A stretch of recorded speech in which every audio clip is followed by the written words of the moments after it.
Okay, so I want to welcome you for part 2 of our session today, and we'll be discussing and interacting about writing a winning personal statement. Just to emphasize and welcome those who joined us when we're making the presentation, you're welcome. This is part of African Center for Career Mentorship webinar series. We normally meet every Tuesdays from 7 to 8 p.m. You're welcome to join in. So we want to talk about writing a winning personal statement. So a personal statement can also be written as a statement of purpose, can also be written as a motivation letter. And so they can use different terms to mean the same thing. And if you can understand the logic or the key skeleton, you can always build around it. Just to start the story, that a personal statement is a great opportunity for you to praise yourself. It's a very great opportunity for you to praise yourself. A colleague is saying he's not hearing. Can you just confirm if you're able to hear me? Somebody confirm if you're able to hear me. Yes, I'm getting you. Okay. Great. It should be network problems for that colleague of ours.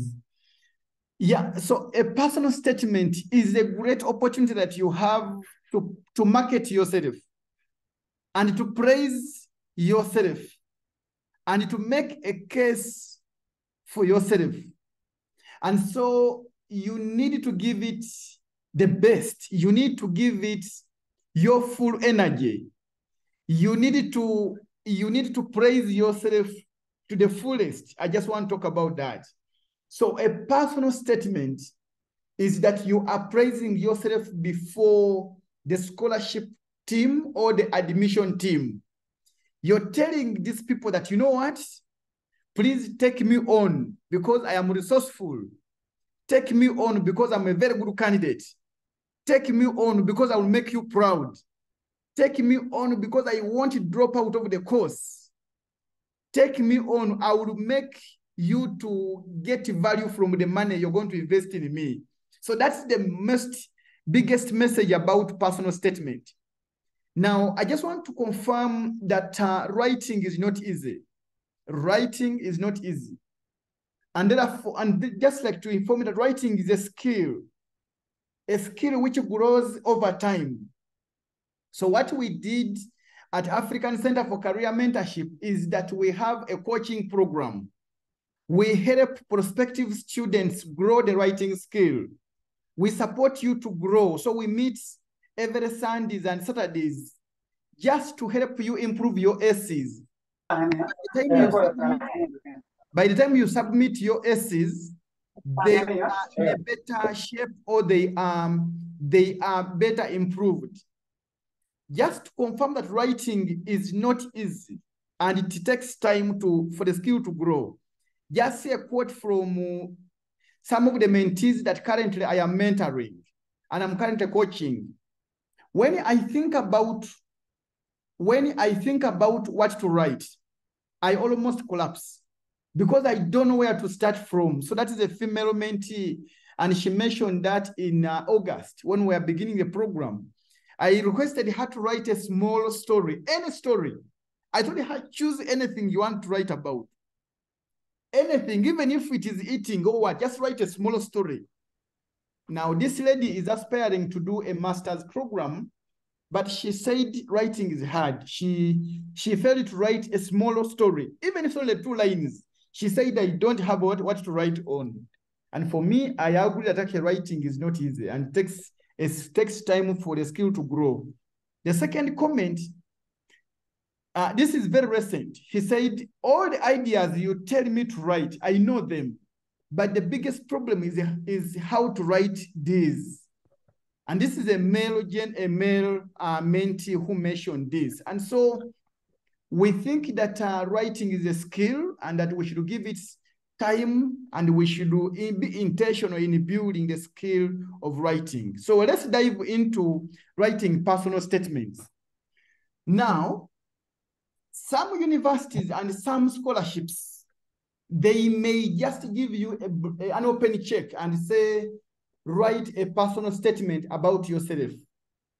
Some of them will say so, but a number of them, even after them saying write a personal statement or upload a personal statement in the application system, they will use very small letters and very small fonts, and they will put something in brackets, and they will say, you can comment about this, you can comment about this, you can comment about this. I want to request you, colleagues who are on the call today, to begin paying attention to those small questions which they normally put in brackets or in smaller fonts. That's where the magic lies. When they say you can comment about this, you can comment about this, they are actually saying, please comment, okay, talk about in this line.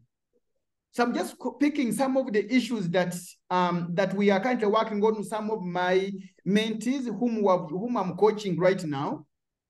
So this was the Equity and Merit Scholarship at University of Manchester. So their question was, what are your reasons for choosing the proposed course? Explain how your work experience relates to your choice of the course.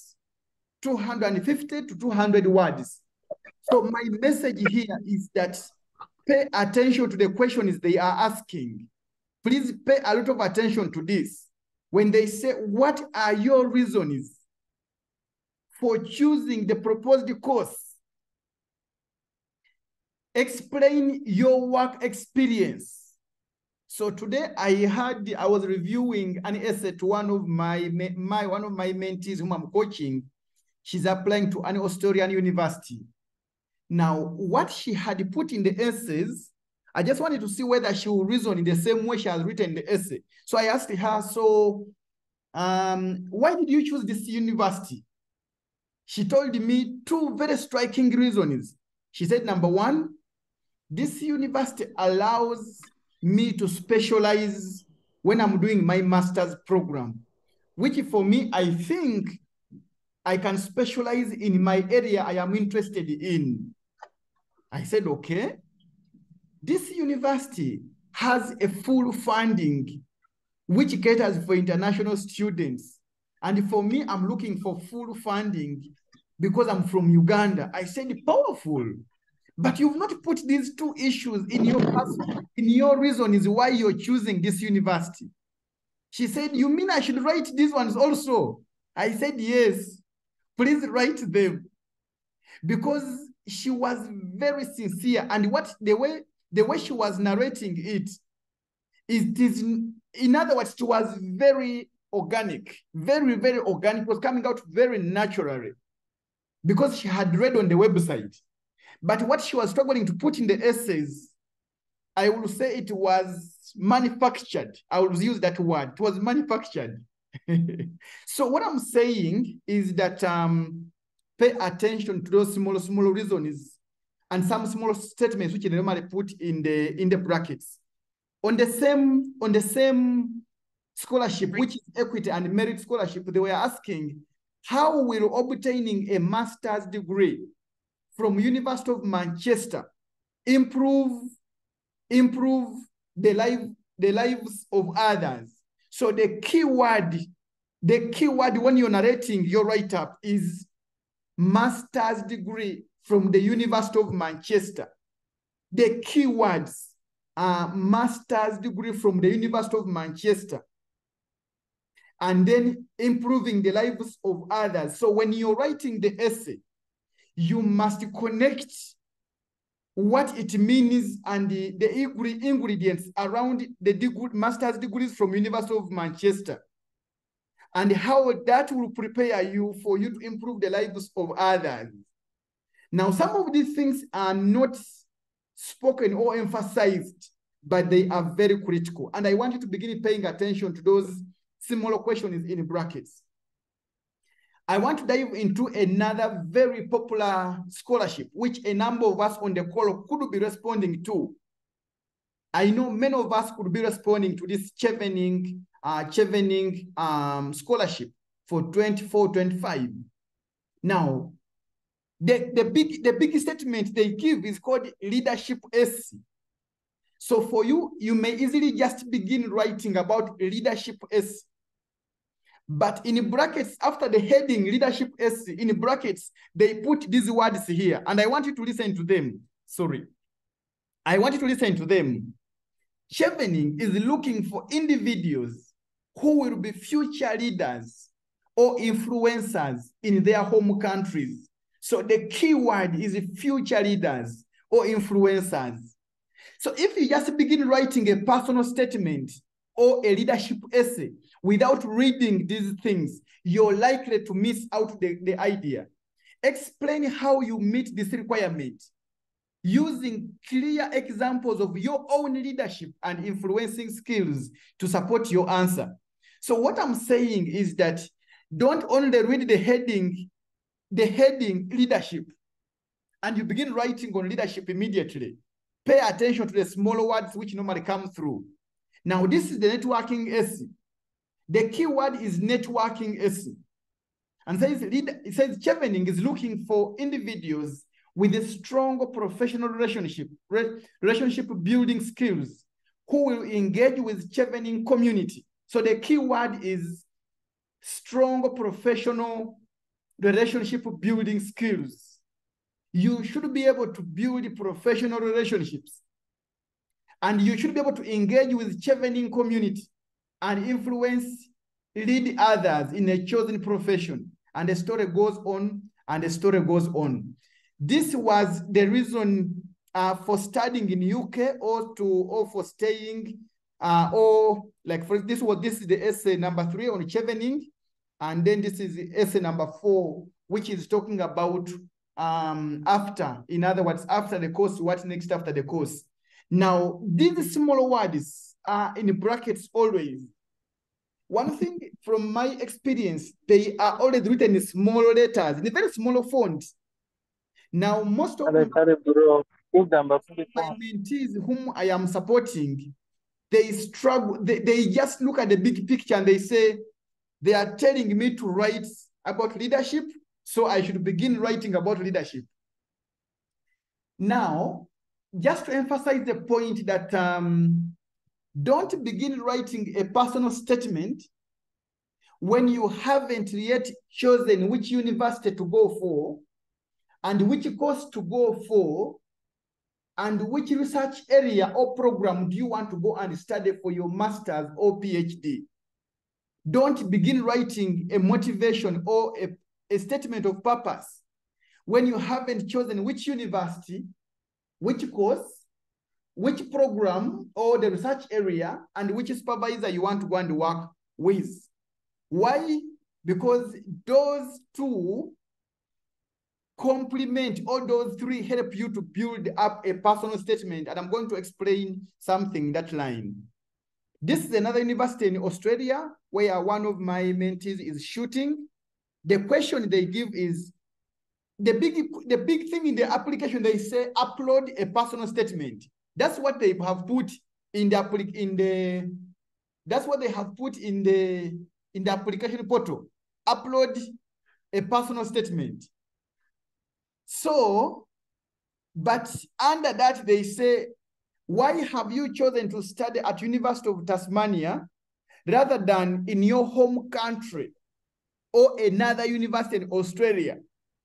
So the key word is, why have you chosen the University of Tasmania? So this information is available on their website.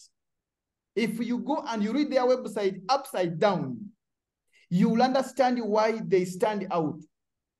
But even yourself, before you even read about that university, before I even take you there, by the time you say, I am narrowing down to 2 universities, there are surely the reason why you've chosen them. Now, I want to guide, like my colleague, my mentor guided us. You don't choose the university because of the small why. there is a big Y and then there's a small y. So if you say, I have always loved to go to Australia, to go and have fun, to go and play in the sand. And so if I get a scholarship there, I will be able to play in the sand. I will be able to see the wild animals there. My mentor, Dr. Danny Musenguzi, calls that a small y. A small y, why you want to go there. But if you say, I want to go to this university because of their ranking, because of their research labs, because of their faculties, because of their groundbreaking research, now that's a big why you are going there. So always when you're making a case, look at the big why you're going there. The second question in this application say, describe how this course aligns with your career objectives. Now, it means that you need to have career objectives. It means that by the time you apply for these courses, you need to have a career objective. Now, at African Center for Career Mentorship, we support you to develop and build career objectives and career projection. We support you to visualize where you're heading. So literally, if you haven't chosen where you're heading, you will struggle to answer this question. You will really, really struggle. And then they say outline your recent employment history and provide details of your current employer. Now, you stand a risk of explaining or talking about any other employer, but the trick here is that you talk about the employment which prepares you for the course you're applying for, or which is in line with the course you are preparing for. If you've been doing 1,000 things in Uganda for survival, this is the time to begin sieving them, and you say, okay, I've been doing this, I've been doing this, I've been doing the other. But for this scholarship, let me focus on this one here. So the key message here is career objectives. Where are you heading? Where is this course taking you? Now, my colleague who is on the call recently gave a talk to Makerere University. That's Madam Anita Malinga. She asked Makerere University students and said, where are you going? You are saying you want to do which course, but where is it taking you? And she challenged them that, the first thing is to define where you're heading. Once you're clear on where you are heading, the course, the short course, the scholarships, and the fellowships to take you there will be easy. And I quote her, she said, a course you're doing is just a vehicle, it's just a taxi leading you to where you're going. But her first question is, where are you going? Now, most people struggle to understand the course they want to go for, which course should they go for, without clearly defining where they are heading. And so, if I'm to pick Anita's guidance and message, you need to have the career objectives. Now, if you're struggling to define one, we had a session on this on the 5th of September. And if you go to our YouTube channel, you'll find the recording for that and can help you to prepare yourself. Now, this is my last slide as far as writing a winning personal statement is concerned. Now, for me, when I was writing my personal statements that helped me to get scholarships to University of Cambridge, to University of California, Berkeley, this is what I did. So in paragraph 1, I focused on why this university, why this department, why. So in other words, when you look at this university, are you moved by the department? Are you moved by the research unit there? Are you moved by the faculties who are teaching in that area? Are you moved by the research lab there? Are you moved by the seminars they normally hold there? Because that can be a motivation for you to go to that university. For example, for me, when I was choosing University of Cambridge, there is my current professor. I was inspired by the work he was doing in Ethiopia. So I was able to move because of the faculty there, because he was doing what I wanted to learn. So when I was making my personal statement, I was able to make a case along that very, very well. And when as you're ending this paragraph number 1, you show how it aligns with your career goals. I mean, how this university's mission or vision, how does it align with your career goals? That is paragraph number 1. Now I come to paragraph number 2. Who are you? So in paragraph number 2, okay, paragraph number 1, you're picking the reader's attention because they struggle to be on the top. They struggle to be the leading universities in the UK, in the US, in Canada. They struggle to be there. So you need to praise them for that. You need to praise them for being on top or for doing great things. One time I was having a session with a female mentee, and so I was telling her, we want to write a personal statement for this university, but let's make it simple. Let us assume a gentleman has come to you and has told you, I am interested in you. The first question you will ask this guy that, why are you interested in me? And so I asked her, which answers are in your mind do you expect this guy to talk about? And so she was like, okay, I want him to mention that I am beautiful. I want him to mention that maybe I am bright. I want him to mention that my figure is okay, or maybe he likes the way I walk. I'm like, that's great. So in other words, in paragraph 1, you have come to this university, please praise them and get their attention. Now, once you have their attention, you now go to paragraph number 2 and you tell them who you are. You now tell them who you are. And you talk about the previous courses, talk about the short courses you have undertaken, talk about the professional work you have undertaken, talk about the internships you've had, talk about the placements you've had, talk about the volunteering roles that you have had. You may not write all of them because you need to begin narrowing down to their program or the program you're targeting. So you're showing them that you are not all over everywhere, that you're not everywhere. Actually, even if you've been doing almost everything, you need to begin narrowing down and you market yourself to be a stronger candidate in a particular field. So as you're ending the paragraph number 2, you mention the exact skills that you have acquired and how they have prepared you for this master's program or this PhD program. So what you do, you need to cheat exams. You need to leak exams here.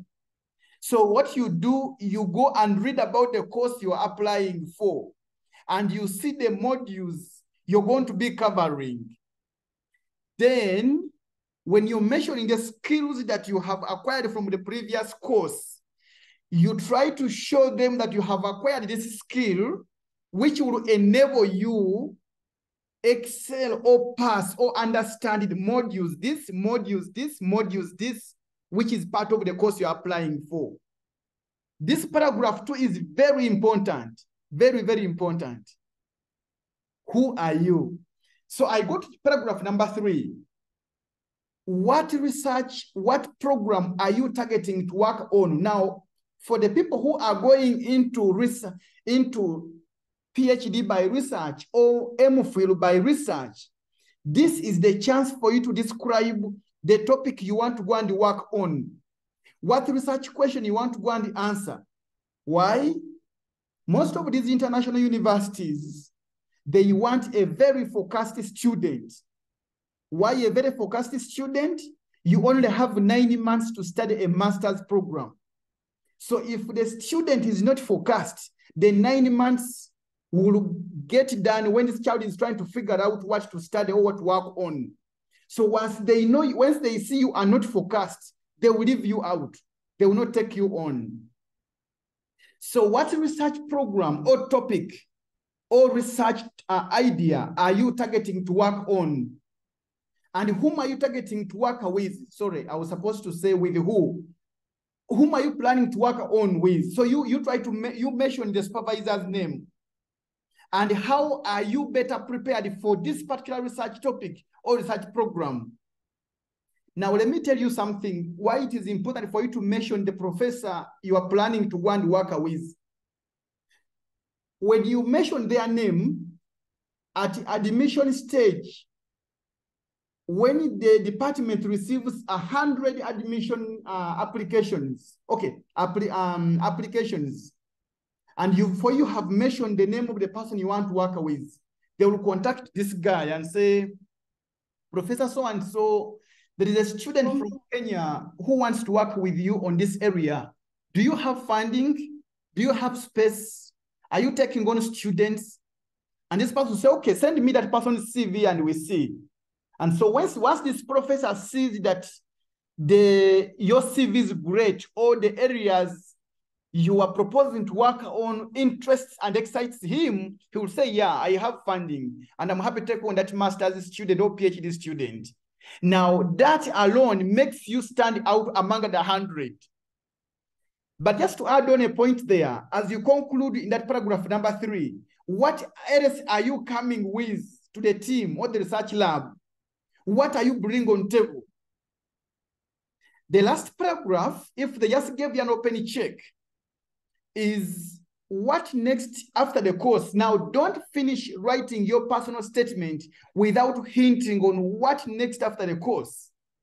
So you need to link the skills that you are going to acquire to the career goals or career vision. Again, the big message is you need to have a career goal. So if you don't have a career goal, please, you can go and watch our session, which is 5th of September, and try to define your career vision. Because they are important when you're writing your personal statement. It helps them to see that you're very focused. Now, I'm saying show a big picture.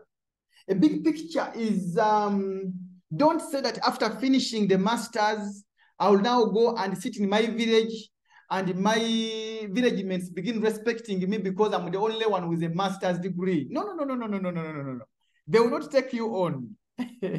Or I will come back and I'll be putting on that master's program for my husband to begin respecting me because he has been underrating me that I'm not a serious lady. So you need to show the big picture. Now, most of the universities, they know 3 routes after the master's or after the PhD. Number 1, you can dive into industry. In other words, you're working in companies. You can work in Google, in Microsoft, work in you can work in Techno. You can work in pharmaceutical labs. So the first area they know most, that most of their people go to, is industry. The second area, people can say, no, me, I want to do research. And so I want to teach, I want to do research. And some can say, no, me, when I finish, I'll join the government. I'll join the government of Uganda, either under Ministry of this or Department of this, and I will be doing research on A, B, C, D, X, Y, Z. Now, as I conclude, although this is not spoken, these universities want to know how they will benefit by you going there. It is not spoken, but if you hint on it, it will make you stand out. Are you saying that when you finish the program, you're going to be their ambassador in Uganda? Are you saying that when you finish the program, you are going to help other Ugandans or other Kenyan fellows to join University of London? Are you saying that when you finish, you will continue working with their faculties into research and collaborations and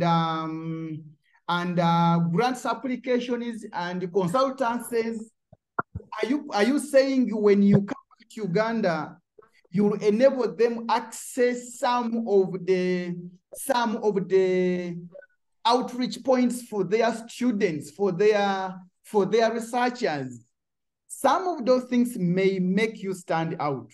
So colleagues, these are some of my few thoughts that I had put together that I felt could help you when you're responding to the question, which is called write a personal statement about yourself.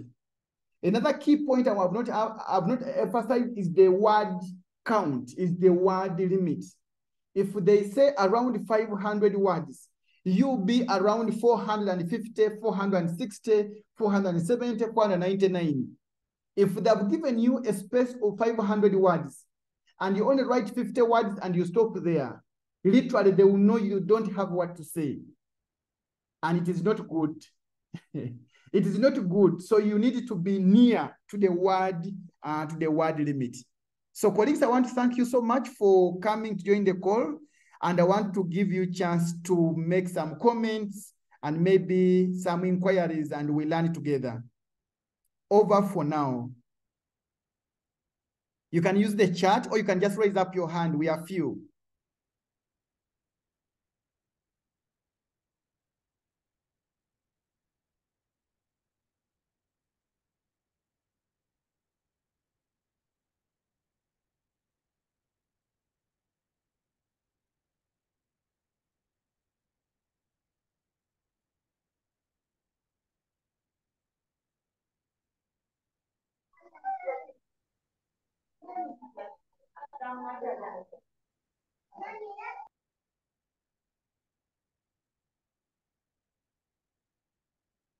Please, you're free to raise up your hand and ask or make a comment.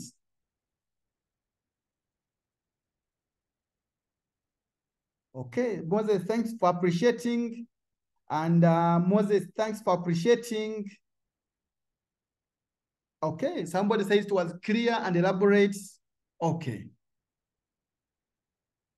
Okay, thanks so much, Maringa Anita.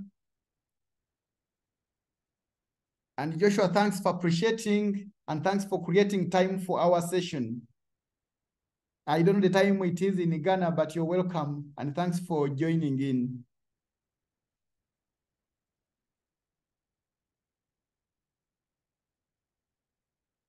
Or somebody says, do you have a sample of a personal statement?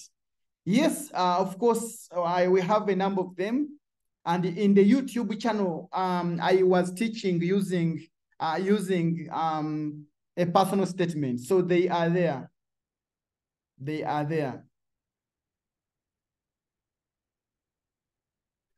Sunday says every day you're learning something new, and that is true. That's why we need to support each other and we learn. Yeah.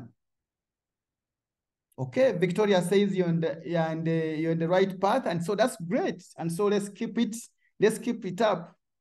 We have 3 more minutes, and so you can ask any. Okay, Augustine, you're welcome. I think Augustine's hand was up. Augustine, you're welcome. Good evening, Doctor. Yes, good evening. I just wanted to read out to you, sir, a comment of a colleague who has been on call. Okay. And, he sent me his comment earlier before he left. Okay. He said, I've listened to the presentation. This shall be helpful for my Ethiopian scholarship. Great. Great. I just wanted to read that, and then I say thank you for this very informative presentation. Yeah, thank you so much, Augustine. So Henry says, last week I came across a professor with similar research interests and I made a contact via email. Great. Henry, keep going and keep contacting them. Yeah, so Robina says, I would like to know the difference between motivation and personal statement. Again, I say it is the same. It is the same. So don't worry. It is the same thing, Robina. It is the same. So Doreen says, do you have space? Yes, I have space. I'm still taking on people for the coaching program. Henry says, requesting to work with her on a PhD, and she requested for a Zoom chat. Henry, we can have a conversation with you about that, because that's a very sensitive stage. That's a very sensitive stage if she's requesting for a Zoom conversation with you about your PhD topic. That is an area she either accepts you or she rejects you at that stage. So you need to prepare. We will have sessions along that line. Henry, please, you can inbox me such that I can support you to prepare for to prepare for that very important. When a supervisor says, let's have a Zoom meeting to talk about your PhD or your master's, that's a very serious stage of your selection. And those are my numbers. So you can contact me and we talk more, Henry. It's a very important stage. If you handle it well, you'll be in. But if you handle it badly, she will not proceed with you through your PhD application. And we shall have sessions on how to contact a PhD supervisor or a master's supervisor. We will have a session on that. Actually, because of your question, we may even have it either on 7th of October or, okay, either we can have it on 10th of October or we can have it on 3rd of October. We'll look at that. Okay, so we are on top of the hour and we'll meet next Tuesday again. Thank you so much for listening and bye-bye.